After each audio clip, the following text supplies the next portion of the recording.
Hello everyone, how are you all? I hope you all are fine and feeling safe. Welcome you on my YouTube channel BMS Lecture 17. आज हम करेंगे biopsy. ठीक है, तो surgery में आपके diagnostic techniques में ही आता है बायोप्सी फर्स्ट पेपर में। देखो, बायोप्सी की हम indications, contraindications and its types में भी उनकी सारी चीजें पढ़ेंगे हम इन डिटेल। बस आपको ये वीडियो विदाउट स्किप एंड तक देखनी है, और जिसने मेरे चैनल को अब तक सब्सक्राइब नहीं किया है तो प्लीज सब्सक्राइब जरूर कर दो मेरे चैनल को, और बेल आइकन को प्रेस जरूर कर दो, जिससे मेरे आने वाले वीडियो की नोटिफिकेशन आपके पास सबसे पहले आ सके। स्टार्ट करते हैं वीडियो। बायोप्सी, बायो का मतलब होता है लाइफ एंड ऑप्सिस का मतलब होता है विजन। ठीक है, और बायोप्सी के दूसरे नाम हम साइटोलॉजी भी बोल सकते हैं। ठीक है जी। और देखो, इसमें क्या है, बायोप्सी में क्या होता है, एक रिमूव करते हैं हम टिश्यू का, लिविंग ऑर्गेनिज्म के से हम टिश्यू को रिमूव करते हैं। किसके लिए? हिस्टोपैथोलॉजिकल एग्जामिनेशन के लिए। ठीक है, हिस्टो मतलब टिश्यू, और उसकी डिसीज की जानने के लिए, एग्जामिन करने के लिए, डायग्नोसिस करने के लिए हम टिश्यू को वहां से रिमूव करते हैं। जो टिश्यू को रिमूव करने की जो मेथड है, या जो उसको बोलते हैं, वो बायोप्सी होता है। ठीक है, एंडोस्कोपिक बायोप्सी क्या है? Endoscopic biopsy is indicated when there is suspicion of abnormal mucosal tissue। Endoscopic biopsy कब करते हैं? जब लगता है कि भाई कोई म्यूकोजल टिश्यू है, अंदर तक डीप की बात हो रही है, तब हम एंडोस्कोपिक बायोप्सी करते हैं। तो बायोप्सी करनी कहाँ पे है? ऐसे तो हम नहीं करेंगे सिंपली भी हर किसी में नॉर्मली कर दिया, नहीं। कहाँ पे करने हैं? जहां पे 2 वीक से ज्यादा, अब किसी को कोई लेजन हुआ था और वो 2 वीक से ज्यादा अगर रहा है, वहां पे रह रहा है, और आपको नहीं पता वो किस कारण से हुआ था। आपको कोई भी लेजन बना है और 2 हफ्ते से ज्यादा हो गए उसको बनने को, लेकिन आपको उसका रीजन नहीं पता था कि ये बना कैसे है, तो ऐसे में जानने के लिए कि ये क्या है, तो बायोप्सी कराते हैं। दूसरा, any inflammatory lesion that does not respond to local treatment. अब कोई इन्फ्लामेशन अगर लेजन है, आपने वहां पे एंटी इन्फ्लामेटरी ड्रग्स भी दे दी, फिर भी फिर भी वो ठीक नहीं हो रहा। ठीक है, कितने दिन के बाद? आफ्टर 10 to 14 days, तब आपको बायोप्सी करानी है। थर्ड आता है persistent hyper keratotic changes in surface tissues. मतलब जैसे घाव बनने के बाद हार्ड हार्ड नहीं बन जाता वहां से, तो अगर वो रह रहा है उसके अंदर persist hyper keratotic changes in surface tissue, जो सरफेस टिश्यू है ना, वो अगर ऐसा का ऐसा हार्ड का हार्ड अगर रह रहा है, उसमें कोई चेंजेस हैं तो ये बताना। ठीक है, नेक्स्ट है कोई ट्यूमर अगर आपको लगता है, उसमें बायोप्सी करानी है। Inflammatory changes of unknown cause. अब इन्फ्लामेटरी चेंजेस आपके अंदर आ रहे हैं, आपको पता ही नहीं है क्या रीजन है, लंबे समय से ऐसे, तो उसमें कराना है। और एनी टिश्यू सर्जिकल एक्सरसाइज, ये बहुत इंपॉर्टेंट है। कुछ भी आप एक्सरसाइज करते हो, कोई भी सर्जरी करते हो, तो उसकी बायोप्सी जरूर करानी है कि वो है क्या। ठीक है, तो ये आपकी इंपॉर्टेंट है इसमें। नेक्स्ट आता है इसमें material from the persistent draining sinus. अब देखो, जिसमें साइनस से मतलब ड्रेन हो ही रहा है, ठीक है, ड्रेनेज उसके अंदर हो ही रही है, तो उसकी भी आपको क्या करना है? बायोप्सी करानी है, कि देखना है वो क्या है। ठीक है, बोन लेजन। अब बोन लेजन में भी आपको कराना है, they are that are not specifically identified by clinical and radiological findings. अब कोई भी लेजन अगर बन जाए जिसका आपको लगता है कि मैलिग्नेंसी के करेक्टर्स हैं, उसमें भी आपको बायोप्सी करानी है। तो अगर हम मोटा मोटा समझें, तो इनमें कहाँ कहाँ करानी है? जहां से 2 हफ्ते से ज्यादा वहां पे लेजन बना है, लेकिन पता नहीं है किस रीजन से बना है वो लेजन, उसमें करानी है। इन्फ्लामेटरी आपका कोई कंडीशन अगर हुई है और वहां पे आप एंटी इन्फ्लामेटरी दे रहे हो, तब भी कोई रिस्पॉन्स नहीं आ रहा, तब आपको बायोप्सी करानी है। हाइपर केराटोटिक चेंजेस परसिस्टेंट है, तब उसमें करानी है। ठीक है, परसिस्टेंट कोई ट्यूमर है उसमें करानी है। कोई भी सर्जिकल एक्सरसाइज करते हो उसमें भी आपको करानी है। ठीक है, और लंबे समय से आपको इन्फ्लामेटरी चेंजेस आ रहे हैं, पता ही नहीं है क्या रीजन है, उसमें भी कराना है। और परसिस्टेंट ड्रेनिंग अगर हो रही है साइनस से, उसमें भी कराओगे, और बोन लेजन में भी। और कोई भी अगर आपको मैलिग्नेंसी का लग रहा है, उसमें भी आप बायोप्सी कराओगे। अब आता है किसमें नहीं कराओगे? जिसकी पुअर जनरल कंडीशन हो, ठीक है। और एक्यूट में नहीं कराना। एक्यूट में क्यों नहीं कराना? क्योंकि एक्यूट आपका 7 डेज तक ही हम मानते हैं, लेकिन इसमें बोला है 2 हफ्ते से ज्यादा करो, 2 वीक से। पीछे हमने पढ़ा था ना, उसमें नहीं कराना। और blood death is after death आता है ब्लड डिस्कैरेसिस, डिस्कैरेशिया, मतलब कि अगर ब्लड की कोई भी डिफॉर्मिटी अगर आपको लगती है उसमें भी आपको नहीं कराना है। और वेस्कुलर ओरिजिन जिससे हुआ हो, वेस्कुलर से जिसका ओरिजिन हो, उसमें भी आपको बायोप्सी नहीं करानी है। तो ये 4 चीजें ही हैं। एक तो जनरल हेल्थ जिसकी पुअर हो, ठीक है जी। दूसरा एक्यूट वाला। तीसरा आएगा हमारे पास ब्लड डिस्कैरेसिया, ठीक है जी। उसके बाद वेस्कुलर ओरिजिन जिसका है। नेक्स्ट आता है इसके टाइप्स ऑफ बायोप्सी, इंपॉर्टेंट है। एक आता है एक्सीजनल बायोप्सी, एक आता है इंसिजनल बायोप्सी, एक आता है आपके पास पंच बायोप्सी, नेक्स्ट है फ्रोजन सेक्शन बायोप्सी, नेक्स्ट है एक्सफोलिएटेड साइटोलॉजी, उससे नेक्स्ट है FNAC that's is fine needle aspiration cytology, and the last is brush biopsy, ठीक है। एक्सीजन मतलब कि पूरा ही रिमूव करते हैं इसके अंदर। तो देखो इसमें क्या होता है, an excision biopsy imply to complete removal of lesion for microscopic study, पूरा का पूरा लेजन को बाहर निकालते हैं स्टडी करने के लिए। टेक्निक क्या होती है इसमें, आप क्या करते हो, एंटायर लेजन लेते हो, 2 से 3 mm नॉर्मल वाले भी साथ में लेते हो, लेकिन ऐसे लेना है कि, लेकिन ये मेनली जो लेसन एक्सरसाइज करते हैं तब करते हैं अगर बिनाइन हो, ठीक है जी। क्योंकि बिनाइन में तो एक जगह होता है, तो हम वहां का ले सकते हैं उसके अराउंड का, ठीक है। एडवांटेज क्या है इसकी, डायग्नोस कर देगा क्या है और थेरापेटिक भी बताएगा, ठीक है। कोई प्रॉपर परफॉर्म करने की सेपरेट सर्जरी जरूरत ही नहीं पड़ेगी इसमें, ठीक है। इंडिकेशंस क्या है, it should be employed with small lesion less than 2 centimetre. कहाँ पे करते हैं इसको, जहां से 2 सेंटीमीटर से कम जिसमें लेजन हो वहीं पे हम एक्सीजन करते हैं, ठीक है जी। उसके बाद लिखा है जो बिनाइन आपको लगता हो लेजन। तीसरा आएगा कि जिसमें कंप्लीट एक्सीजन जब कर जाएं तो उसकी मार्जिन ऑफ नॉर्मल टिश्यू की कोई डिसफिगरेशन ना हो इसके अंदर, ठीक है। नेक्स्ट है कॉन्ट्राइंडिकेशन, तो किसमें नहीं करना, जिससे 2 सेंटीमीटर से ज्यादा का लेसन होगा उसमें हम नहीं करेंगे, ठीक है। तो ये हमारा एक्सीजनल है। तो एक्सीजनल में क्या पढ़ा है हमने कि जिसका एक तो कंप्लीट रिमूवल करते हैं लेजन का, और मेनली जिसका इसमें हम नॉर्मल वाला भी साथ में लेते हैं, 2 टू 3 mm लेते हैं साथ में, और बिनाइन जहां पे हमें लगता है उसमें करना है, और 2 सेंटीमीटर लेजन तक हम इसमें ले सकते हैं कंप्लीट रिमूवल, ठीक है। किसमें नहीं करना, जहां से 2 सेंटीमीटर से ज्यादा होगा उसमें हम नहीं करेंगे। सेकंड आता है इंसिजनल बायोप्सी। इसमें क्या करते हैं, थोड़ा सा पार्ट वहां का लेते हैं, ठीक है, और उसकी स्टडी करते हैं, हिस्टोपैथोलॉजिकल स्टडी करते हैं।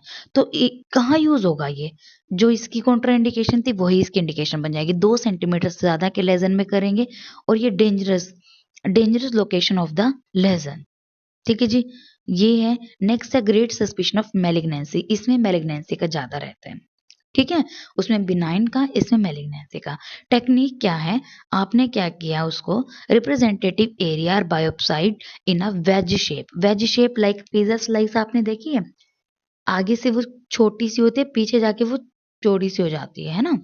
तो वेज शेप इस तरीके से आपको लेना है कि जिससे वो डीप हो जाए, ठीक है, डीप तक जाए, और नैरो अंदर तक वो अच्छे से हम स्पेसिमेन ले सकें।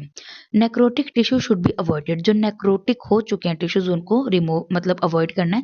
और इसमें नैरो डीप वही बात आ गई, तभी तो वेज फैशन होगा ना उसका, पिज्जा स्लाइस टाइप में, ठीक है। तो इसमें नैरो डीप स्पेसिमेन बेटर रहता है ब्रॉड शैलो वन से, ठीक है। इतना ही है इसमें इंसिजन में। मेनली मैलिग्नेंसी वाले में 2 सेंटीमीटर लेजन से ज्यादा जिसमें उसमें करते हैं ये, और ये नैरो डीप स्पेसिमेन इसमें यूज करेंगे मेनली। नेक्स्ट है पंच बायोप्सी, पंचिंग मशीन आप सबने देखी होगी।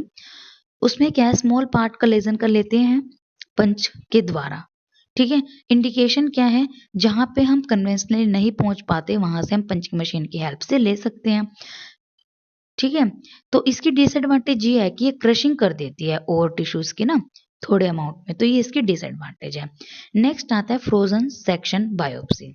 इसमें क्या होता है, आपने लिया, थिन स्लाइसेस आर टेकन, ठीक है, फिर आपने उसको एकदम से फ्रीज कर दिया, और फिर आपने उसके ऊपर क्या किया, स्पेशल माउंटिंग मटेरियल डाला, लेबल कर दिया, और उसको इमीडिएट आपने लैब पे भेज दिया।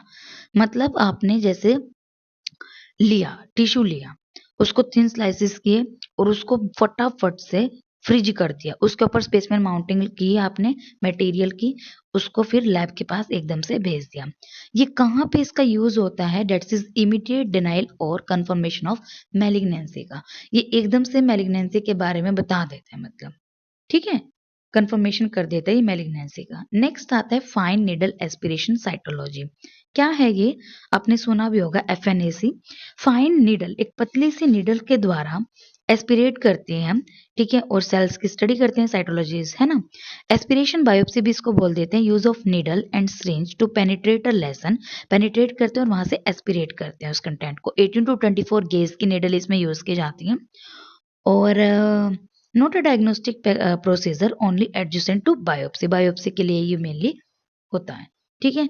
नेक्स्ट आते हैं आपके पास इसमें इंडिकेशन। देखो, इसमें पता चल जाता है कि फ्लूइड है या नहीं है, क्योंकि तभी तो उसमें आएगा एस्पिरेट करने पे। देखो, अगर आपको टिश्यू चाहिए ना वहां पे, कि कुछ टिश्यू भी आए आपके उसमें, तो आपको वहां पे थोड़ी वाइड ब्रॉड नीडल लेनी पड़ेगी, जिससे वो टिश्यू उसके अंदर आ जाए, ठीक है। उसके बाद किस टाइप का फ्लूइड है ये पता लगाने के लिए, और when exploration of an intraosseous lesion is indicated, bone cavity में अगर जाना है तब भी आप इसमें फाइन नीडल यूज करते हैं। नेक्स्ट, इसके एडवांटेज क्या है? किसी भी साइट से हम ले सकते हैं, है ना, और लेस एफर्ट्स लगते हैं, क्विक मेथड होता है, और रिपीटेडली हम इसको कर सकते हैं। डिसएडवांटेज क्या है? पेनफुल है, क्योंकि इन सीजन एक्सीजन तो भाई हम एनेस्थीसिया दे के करते हैं, क्योंकि कोई ऐसे कटवा तो सकता नहीं है, कट तो कोई भी नहीं लगवा सकता, लेकिन इसमें हम ऐसा कुछ नहीं करते, दैट्स वाई ये पेनफुल होता है। ग्रेट स्किल्स इसमें चाहिए, और नीडल आपकी डैमेज कर सकती है आपके वाइटल स्ट्रक्चर्स को, ठीक है, तो आपको एक्सपर्ट बंदा वहां पे चाहिए। और इंटरनल ब्लीडिंग पॉसिबल हो सकती है, कि वो नीडल कहीं और पे चली जाए, वहां वो वाला मेलिग्नेंस वाला टिश्यू छोड़ दे, तो और ज्यादा ही प्रॉब्लम वहां पे हो सकती है, ठीक है। और मैलिग्नेंट, वही बात है कि नॉर्मल टिश्यू में मैलिग्नेंट सेल को स्प्रेड कर सकती है। नेक्स्ट आता है आपके पास एक्सफोलिएटिव साइटोलॉजी। क्या है ये? एक्स मतलब बाहर, है ना, तो देखो, इसको अल्सरेटिव साइटोलॉजी भी कहते हैं।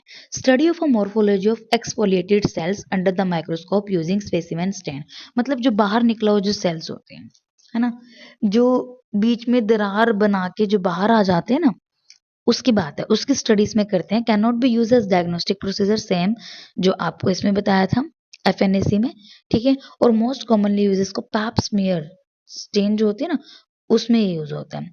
इसकी टेक्निक क्या है एक्सफोलिएटेड वाले की? आपने सबसे पहले लेजन को क्लीन किया, वहां से आपने यूज किया मॉइस्ट टंग ब्लेड या सीमेंट स्पैचुला, उसको स्क्रैपिंग करनी है, वहां से आपको स्क्रैपिंग प्रोसीजर इसमें चलता है, लेखन कर्म इसमें होता है, तो स्क्रैपिंग करेंगे, ठीक है, एक ही डायरेक्शन में करना है सिर्फ। उसके बाद मटेरियल आपने ले लिया, क्लीन ग्लास स्लाइड पे लोगे, उसकी फिर यूनिफॉर्म थिन पतली पतली स्मेयर्स बनाओगे, उसको जार में रखोगे फिक्सेटिव डाल के 15 से 23 मिनट, और फिर इसको स्टेन द स्मेल, ठीक है। एडवांटेज क्या है इसकी? कि हम डायग्नोस्टिक स्क्रीन है, procedure to monitor large tissue area from dysplastic changes, कोई भी एबनॉर्मल चेंजेस होता है उसमें पता चल जाता है, और पोस्ट रेडियल चेंजेस भी पता चल जाते हैं कि क्या क्या आए हैं, जैसे कीमोथेरेपी के बाद कोई क्या चेंज आ गया, ये सब, तो ये भी हम इससे पता लगा सकते हैं। और डिसएडवांटेज इसकी ये है कि कभी कभी इसके अंदर फॉल्स पॉजिटिव्स हमें मिलते हैं, ठीक है। लास्ट आता है ब्रश बायोप्सी। ब्रश नाम से पता चल रहा है कि हम ब्रश की सहायता से सेल का कल्चर मतलब वहां से यूज लेते हैं, ठीक है। स्पेसिमेन फॉर सेल कल्चर और cytology analysis are obtain using brushes. तो इसके डेंजर्स क्या हैं? पहली बात तो, ये कहीं और पे लग गया तो वहां पे कंटेमिनेटेड करेगा सेल्स को, हेमरेज कर सकता है, इन्फेक्शन हो सकती है, वुंडिंग ऑफ कैंसर टिश्यू हो सकता है, और ऑपरेटिव ट्रॉमा, ठीक है, वहां पे भी ट्रॉमा कोज कर सकते हैं। तो इस टाइप से हमारी बायोप्सी कंप्लीट है। एक बार चाहे मैं आपको दोबारा रिव्यू दे देती हूँ। बायोप्सी में हमने क्या क्या पढ़ा है, कि रिमूव करते हैं हम इसको टिश्यू को फ्रॉम लिविंग ऑर्गेनिज्म से, ठीक है, किसके लिए? डायग्नोस्टिक और थेरापेटिक पर्पस के लिए बेसिकली हम करते ही हैं इसको, ठीक है। और एंडोस्कोपिक कब करने हैं? जो म्यूकोसल टिश्यू में होगा। इंडिकेशन जो 2 वीक से ज्यादा जहाँ पे आपको लगता है कि लेजन है और विदाउट एनी रीजन वो लेजन बना है उसमें, और इन्फ्लामेटरी जैसे आपको लग रहा है और वो कम नहीं हो रही इन्फ्लामेशन, ठीक है, तब। उसके बाद आपको बताया था मैंने हाइपर कैरोटिक चेंजेस, ठीक है जी। उसके बाद ट्यूमर है, उसके बाद आता है कि अननोन रीजन इन्फ्लामेशन का और सर्जिकल एक्साइज्ड वाले में। ठीक है। नेक्स्ट बताया था ड्रेनिंग साइनस वाले की, कोई भी मेलिग्नेंसी का लग रहा है आपको, बोन लेजन। किस में नहीं करना, जनरल हेल्थ जिसकी पुअर हो, जो एक्यूट है, ठीक है, और जो आपका वेस्कुलर रीजन है, और जिसका ब्लड क्या है, डिस्कार्सिया। नेक्स्ट है टाइप्स। टाइप्स में एक्सीजन, इंसीजन, ठीक है जी। उसके बाद आपका एफएनएसी है, इसके अंदर फ्रोजन सेक्शन वाला है, ठीक है, पंच बायोप्सी है, ब्रश है, और एक्सफोलिएटेड साइटोलॉजी है।